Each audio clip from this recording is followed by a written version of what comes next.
Good morning. What would happen if you stop eating bread for 30 days? Now, this is a very strange video to do, especially in regard to mental health, but stick with me. Try to stick to the end at least a little bit. If you haven't subscribed, please do. It encourages me to do more videos that in turn help you and help me. And also, apparently YouTube, I don't know why they like things there, but if you like the video, apparently YouTube's computer thingbob, whatever it is, algorithm, then sees that people like the video and it puts them forward to other people who might be interested. So, like it if you do. Let's move on. So bread is 80% starch, which are, I don't know how to quite say, it's polyunsaturates or something, or some kind of strange big word that scientists made up so that people like me can't say it and then can't become scientists, which is probably good because I'd be a terrible scientist. I'd probably set fire to the lab and explode the Bunsen burner. 80% of bread is made of this big word, and that is a combination of sugars. That's what that word means. So 80% is a combination of sugars. So in a nutshell, if you take glucose molecules and string them together, that's how you string them together like that, it becomes a starch. So those glucose molecules then break off once you eat them and they get into the bloodstream and they spike your blood sugar level. And that in turn spikes insulin. And for people with mental health disorders, it really affects them. And I'm going to be, over this next month, reducing my diet and seeing what the results are, and coming back to you and telling you honestly if it worked or didn't work. And basically, if you stop eating bread for 30 days, it will have an effect on you. And it has glycemic benefits. This is all really complicated and I don't fully understand it, but there's about 5 different positives to this. In the report I'd studied, well, I say studied, I'd read it and laughed, it says that a lot of people have problems with gas. It's probably because it's so expensive and my car's rubbish. But what it's saying, it's American, isn't it? A lot of people have trouble with the scientific word called farts. Basically, the study reveals if you cut out bread after 30 days, it should reduce your farting. Well, anyway, let's skip over that bit because farting's not a problem. Well, I don't think it's a problem. I probably know a few friends that would disagree with me on that one. But really, the interesting thing about the intake of bread is it does affect what's called your intestinal barrier resistance.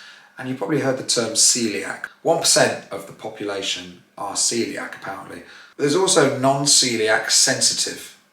And these people are people who don't test for being celiac, but actually feel quite bad once they've intaken the wrong foods. So let's pay attention to how we feel when we've eaten something and what it's actually doing to us. What they're saying in this report, it's to do with gluten and your intake of gluten. Maybe that's not making you feel so good. Maybe that is affecting you. And how do you know until you stop taking it? So if you cut out bread for 30 days, the study and the report is saying that you will reduce the phytate, which is spelled with a P, and that means that you'll have a better absorption to minerals and things that are healthy for you. So it's not that bread's not good for you, it actually seems to be stopping you absorbing minerals and things that are healthy for you. And there is a big scientific explanation for how it's stopping that absorption of minerals, because there's loads of these little dot things, they all stick to another part of your body inside, and that does something, and that filters this, blocks that, does this, messes everything up, and that stops you getting the minerals. I don't understand it, I don't really want to, not bothered, but what I am interested in is, will it make a difference, positive difference for me? It'll also improve your leptin and insulin signalling system, which basically in English means that you can reduce the chances of getting diabetes and other serious problems. Oh, it will reduce your blood pressure as well. So if you've got one of these watches, then that's well worth keeping an eye on to see what happens with that and if it actually works. So the real reason for avoiding bread for 30 days is it will reduce glucose. It will also stop you being affected by gluten and having reactions and allergies you're not really aware of, but they might be going on. Now, stopping bread apparently is going to be quite hard because it's a little bit like a drug. It has in it something called exorphins. No, not exorphins. Those are orphans that have found places to live with new families. The word actually is Oh, it is X-orphins. Okay. Bread contains X-orphins, and they reduce your mood, they can cause depression, they can stop you wanting to pursue rewarding things. So it does seem like everything that we eat or look at is bad for us nowadays, doesn't it? And you know, what can you really do? I'm going to try and give up bread for 30 days and see what happens. So why don't you give it a go?